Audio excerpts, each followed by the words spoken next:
Learn the most empowering hiring techniques. Land the most desirable talent. Launch your company towards massive success. This is the Higher Power Radio Show with your host, Rick Gerard.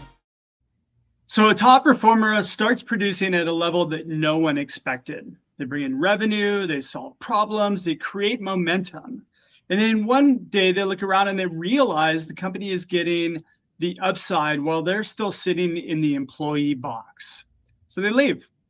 The owner calls it a loyalty problem, but it's not. It's actually a path problem. Most leaders say they want entrepreneurial people, but the second that person actually starts thinking like an entrepreneur, the company has nowhere for them to grow. So the high performer has two options. You stay capped, or you leave and you build something on your own. Now, the problem is a lot of those people are great at selling, producing, or hustling, but they have never had to run the machine behind the work.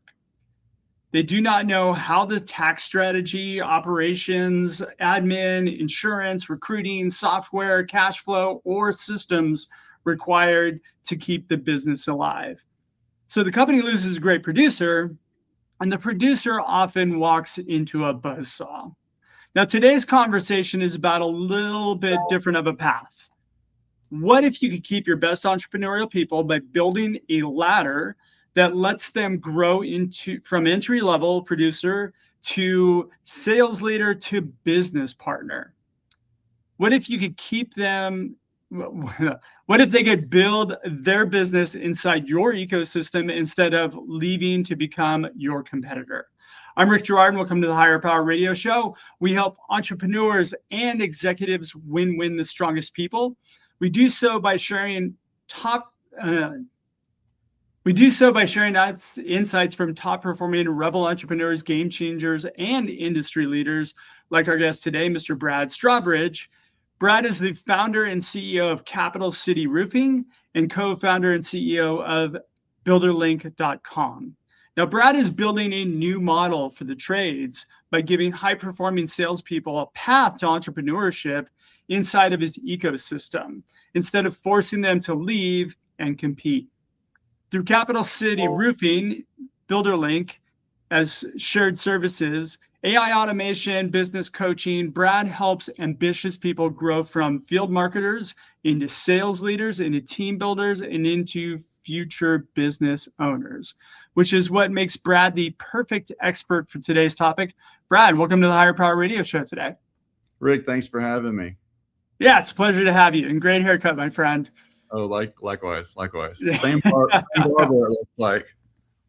What's that? It's that same barber it looks like. Yes.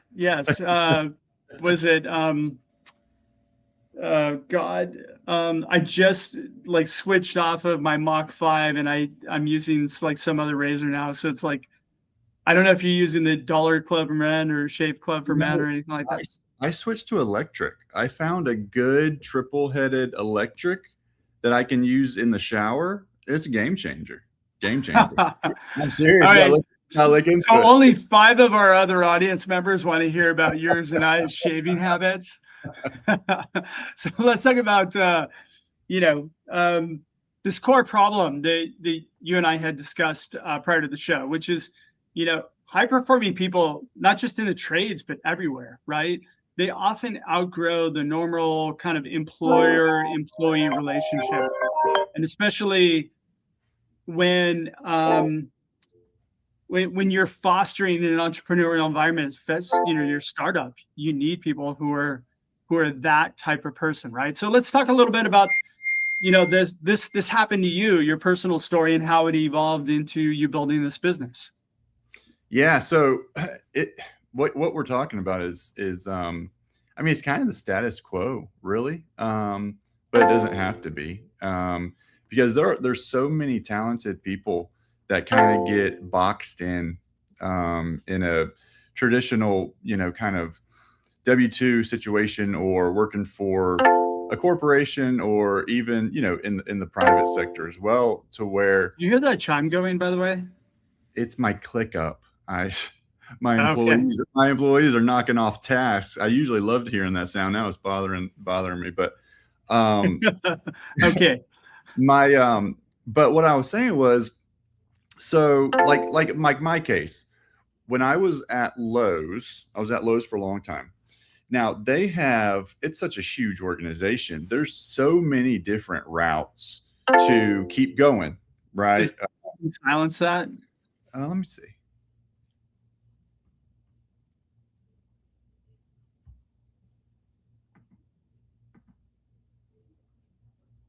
There we go. That should have killed it. All right, cool. Thank you. But with Lowe's, there's so many different avenues you can go with upward mobility, right?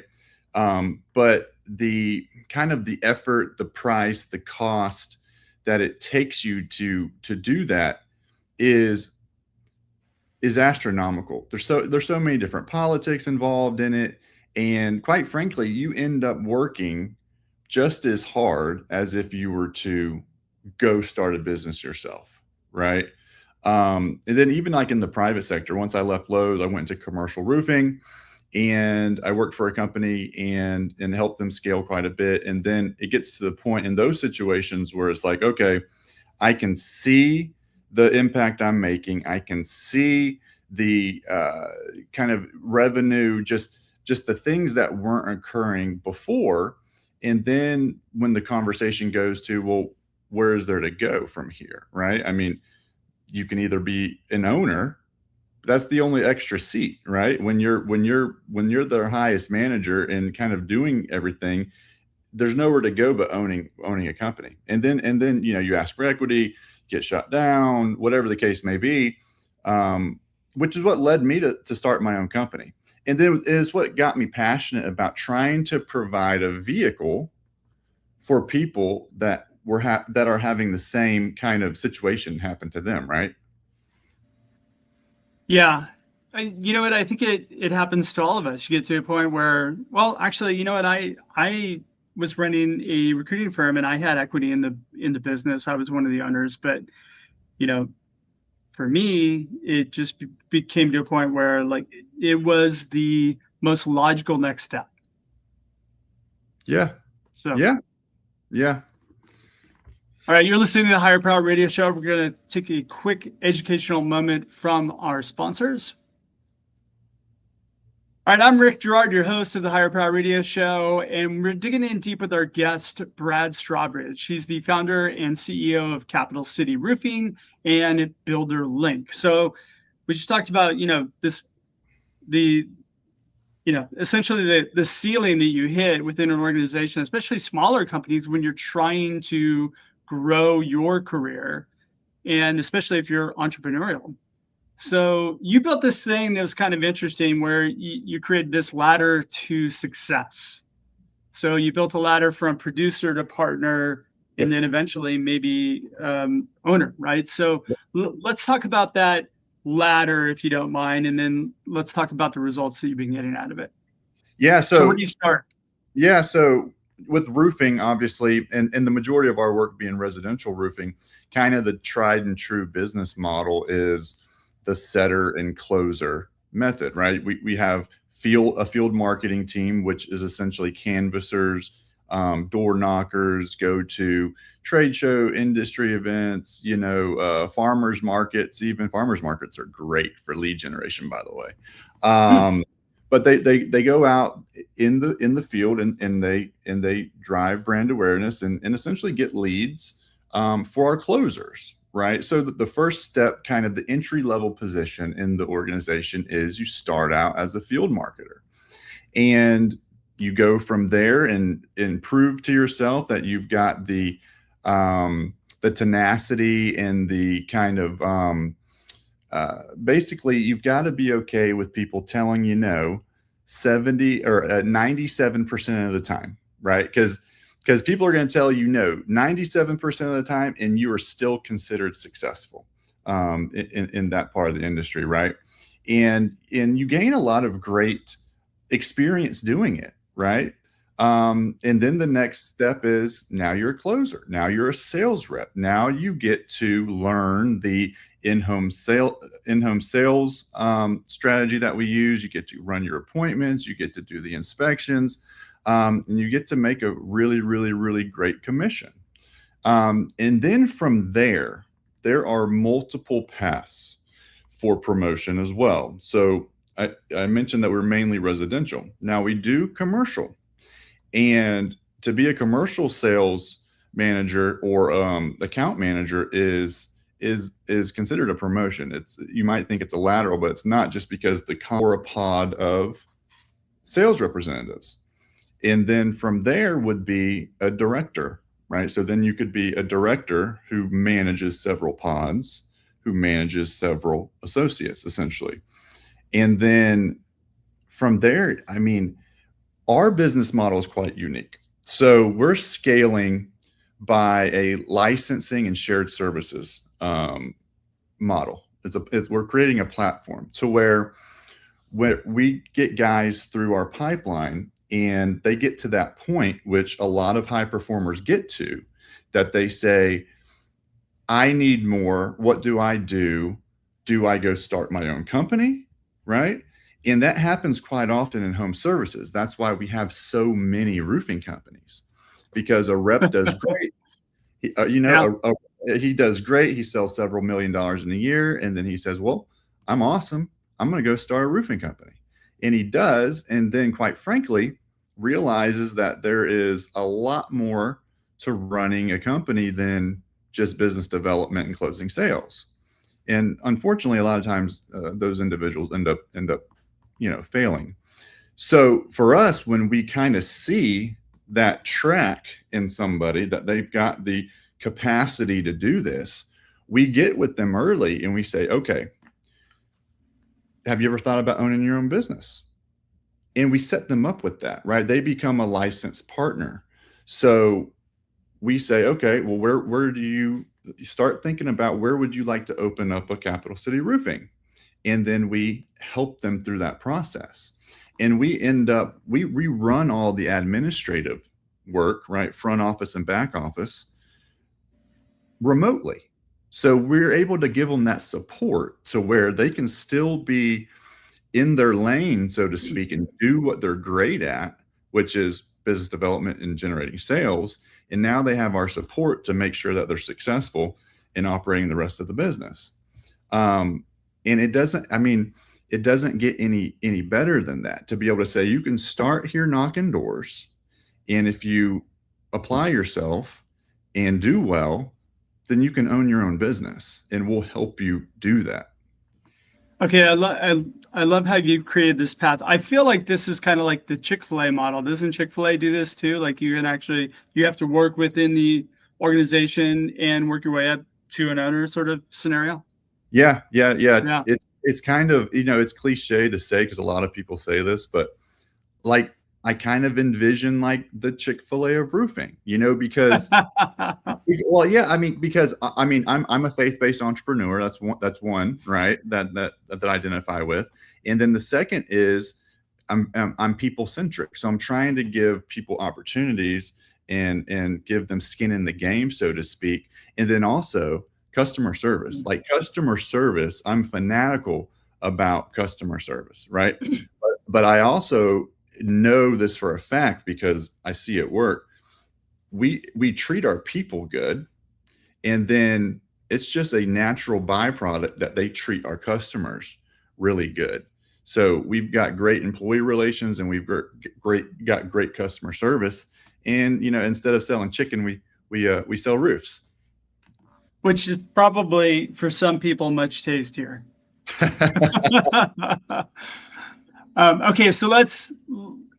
So this is a great breakdown of this path that you created, this ladder, which is amazing. Now, what I like about this is you've actually systemized each piece, right? So let's go back. Let's talk about like the field marketing, right? Like you had said that you're going to go and you're going to fail 97% of the time. But I think that you've actually built this into, but let's talk about like what makes a successful field marketing person, right? So what is their objective? How many doors do they need to knock on a daily basis? And then what's kind of the expectation for conversion rate and what that they need to deliver? Yeah. So it does take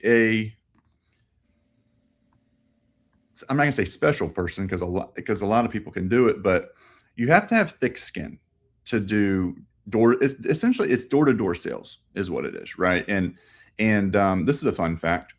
Door-to-door sales is still ranked in the top 10 list on Forbes for highest income producing professions, right? So if you do it and you learn how to do it well, it's very, very, very lucrative. But you have I to have, believe that. yeah, I believe that. And you know what? I think also cold callers, really good cold callers are high yeah, income earners as well. yep, People who are really good at those two things.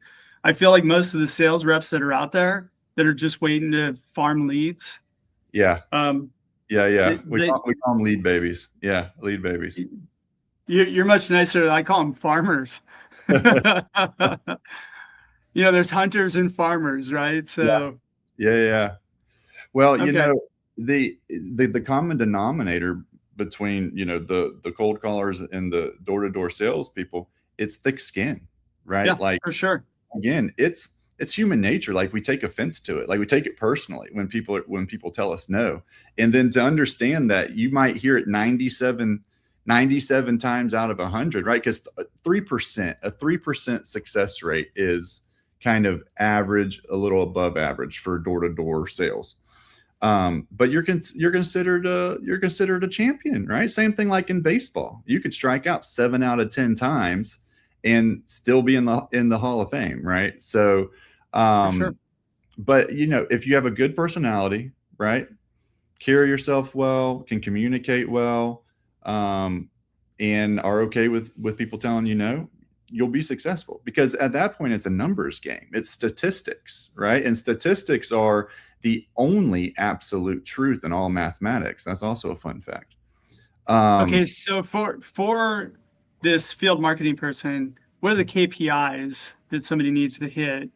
You gave me kind of a breakdown, but so is the objective to book appointments or to make sales? It's to book appointments, Okay. right? Yeah, it's to book appointments. And they go out in teams, right? So there's a team leader, and they go out together in a territory that we define ahead of time, and make sure that we think there'll be some qualified candidates there based on the age of the home, and kind of demographic and median income and all those things, right? Because we're retail. That's an important thing to note too. So Yeah. most roofing companies, there's two types of roofing companies. You have retail, which we are selling to people that want roofs.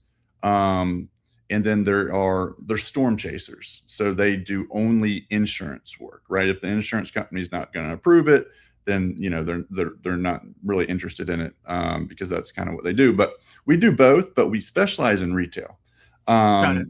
because we're a real sales organization. And so we've kind of mapped out, depending on how fast somebody is, because let's face it, they're walking around a neighborhood.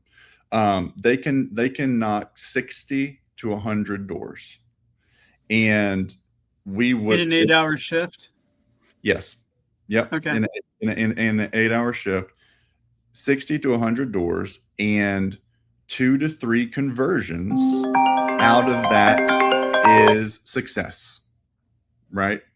So on a daily basis, we're getting 2 to 3 per rep, and then a pod's got 4 to 5 reps, right? And so that's kind of the basic metrics that we look at for them. Got it. Okay. So they're setting up appointments. They're kind of running 60 to 100 people a day, and they're ideally getting 2 to 3 appointments a day. Yes. For this scenario. Okay. Okay. So I do well. I set up how many appointments before I can get the opportunity to be a sales rep? So it could be as soon as a week, right? Oh, okay. Yeah, we've seen, superstars, and a lot of times maybe they have prior experience doing it. But it could be a week. Like if you're constantly doing that, then we know that you have the ability to learn sales, right? Because getting someone to agree to a roof inspection, that is sales. You're selling yourself out the door, right? Because you're getting someone to agree to let a complete stranger come back and inspect their home and inspect their roof and come in their home and get in the attic and then sit and present to them. So if you can sell that, then from that to being able to actually close a customer and sell them on a product or service, the gap isn't that far apart. Now, what do I need to achieve as a sales rep? Like, what do I, to be a good sales rep? What are the, I mean, do I need any sort of certification, training? Is there like, what's the kind of rollout of that would take me along to become a really strong salesperson? Yeah, so we provide all of that, right? Again, like if You provide all of what? Training, the certification, Okay. because we take them through training. Our director of sales is he is fantastic. He's patient, he's knowledgeable, he's firm when he needs to be. He's just got a passion for people and a passion for what he does. He's amazing. And so we have Capital City University. So we teach everything that you need to know about roofing systems for different manufacturers, code, compliance, but more than just the technical aspect. So am I learning this while I am a field marketing person? Like I'm kind of going through the university learning it, or when I get promoted, then I have to kind of pass certain check marks in order for me to get out into the field and close deals? Yeah, that's a great question. So there's different tracks in the university, right? And so as a field marketer, you kind of learn it at a high level, right? Because you just need to be able to get the appointment. And then if the homeowner's asking a lot of technical questions, it's reasonable for you to say, well, I'm just the appointment setter. We've got the expert is actually going to be the one coming and do the appointment with you, right? And so once they get promoted, then they go through a whole nother track, right, where they get more granular with technical details, how a roofing system is put on.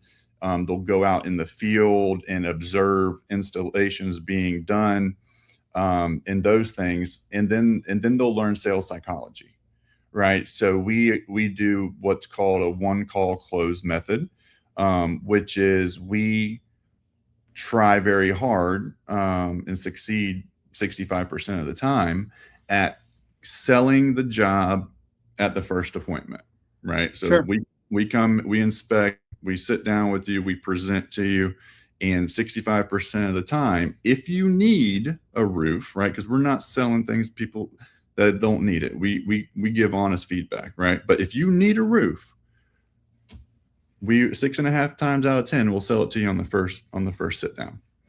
And then we have a very strict follow-up cadence that we follow to make sure that you buy with us, right? So that way our motto is we're the roof you buy once, right? Because if you buy it from someone else, you might have to buy it twice. So we try to save people from that. Got it. Okay. So, but before somebody gets into the field, one of the things that I've found is tricky is that you want to have your people comfortable first. So you mentioned that you train sales psychology and then the one call close. Yep. What do they have to before they actually are able to go out and talk to a customer, right? Mm-hmm. What do they have to, is there like role playing involved? Do they have to pass a certain bar of conversation? Oh yeah. How do they test it? Yeah. So the first thing they do is they have to memorize. We have scripts. Like we're very structured. Our processes, our SOPs, and even our scripts, like verbatim. And they have to memorize them, and we have checkpoints to where they have to memorize these scripts. And if they don't, then they'll get demoted back to a field canvasser and work for a while and keep studying and learning on their own time and until they're able to kind of try out again, and pass those scripts. Once they can pass the scripts, then they're able to participate in role playing. So we role play twice a week formally. We call them camp. It's going to camp. It's different than sales training, right? We have sales training, and then we have camp, right? So camp is you're learning, right? You're learning. It's a safe place to make a fool of yourself, right? Laugh at yourself, laugh at your friends, your colleagues, and get all that stuff out of the way, because the last thing we want you to do is go sit down with a customer and then embarrass yourself, right? We'd rather you embarrass yourself in front of us, where we can give you constructive criticism and learn that way. And then after that, you're ready to go. You're ready to start selling. Okay. So I'm gonna fast forward past the team leader and the promotion path, but now I decide, hey, you know what? I've been selling for Brad for a while. I'm doing great. I have everything. So what is the lead up for me to get off on my own? So yes, I would like to go open up a new capital city roofing in Scottsdale, Arizona. What do I need to achieve? Like, what benchmarks do I need to achieve? What, is there learning that I need to what do I have to do? Yeah. So we have a track for that. Right. And Yeah. And there's two ways that somebody gets into that track. One is early on. I think about people like me, right? Like whenever I can remember when I was with Lowe's, I was applying for general manager positions like a week after I was there. You know what I mean? I made it very well known to everybody that would listen to me. Like, I want to move up. I want to do more. How do I do? Can I do? Right. So we've got people like that. Right. And yeah. So we get kind of a strategy in place early, right? Because at the end of the day, like if they have the capacity to do it, and maybe they're just not developed yet, then it's like, okay, great, but slow down a little bit. You just got here. Now, this is what reasonably it would look like, and we kind of help them along that path. Now, the other side of it is maybe somebody that maybe they don't see in themselves yet what we see, right? But let's say you're already in that path, right? And you've already had the conversation. Yep. Is there certain, like, you have everything regimented and KPI'd out, like, is there benchmarks that I specifically need hit? And it's okay if those are like, internal. So there's not, though, for Okay. that. There is for sales for sure. But here's the thing too. Like, if somebody wants to run a roofing company, they might just be kind of middle of the road as a salesman, but maybe they've got great communication skills. Maybe they've got great leadership skills. Maybe they've got really good soft skills. Right. So we kind of look at the person holistically and say, can they do this? Right. Because entrepreneurship isn't for everybody.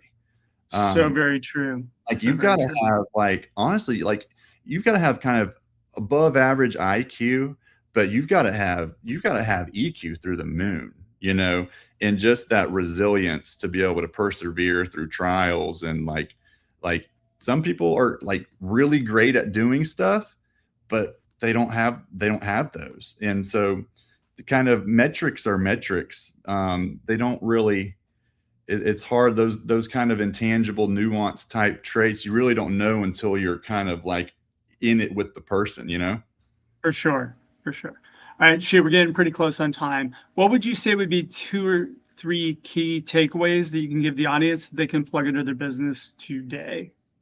Yeah, so I would say, look at your people, right?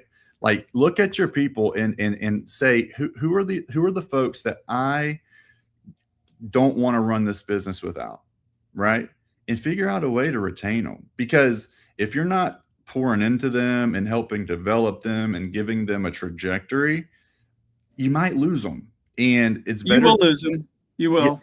Yeah. I didn't want to like be that definitive, but yeah, no, you'll lose them. And you don't want that to happen. So look at that, right? Because because here's the thing, it's so easy as an owner of a company to be busy and kind of have your blinders on and not pay attention to these things. But you've got to pay attention to your people, because without your people, you don't have a business. That's so very true. And I would say that's all three. That's my top three takeaways. That right there. That's perfect. Brad, thanks so much for your time investment today. And I want to welcome you to the Higher Power Radio community. What would be the best way in which members of the audience can find you, find your company? Yeah, so I'm on all the socials. So my name is Brad Strawbridge. I'm on all social media. My email is Brad, BRAD, at Capital City Roofing. And it's capital spelled CAPITAL, as opposed to OL. That's a distinction. So yeah, capitalcityroofing.net. Sweet. All right. Well, I want to thank you for tuning in this week's episode of Higher Power Radio. A quick, huge thanks to our team, Brian Colburn, Andrea Ballin, and Ayla Gerard. If you're listening to the podcast, please subscribe, review, and share. After all, this show's for you, and we want to continue to bring you valuable content week after week. You can check us out further at Higher, H-I-R-E, Power, P-O-W-E-R, radio, R-A-D-I-O.com, or you can drop me an email at rick@intertrue, it's intertru.ai. I'm your host, Rick Gerard, and you have been listening to the Higher Power Radio Show. Aloha. Thank you for listening to Higher Power Radio. Catch our LinkedIn Live show every Tuesday at noon, or download the podcast on iHeartRadio, iTunes, YouTube, or your favorite podcast platform. We appreciate you joining us on Higher Power Radio with your guide to hiring success,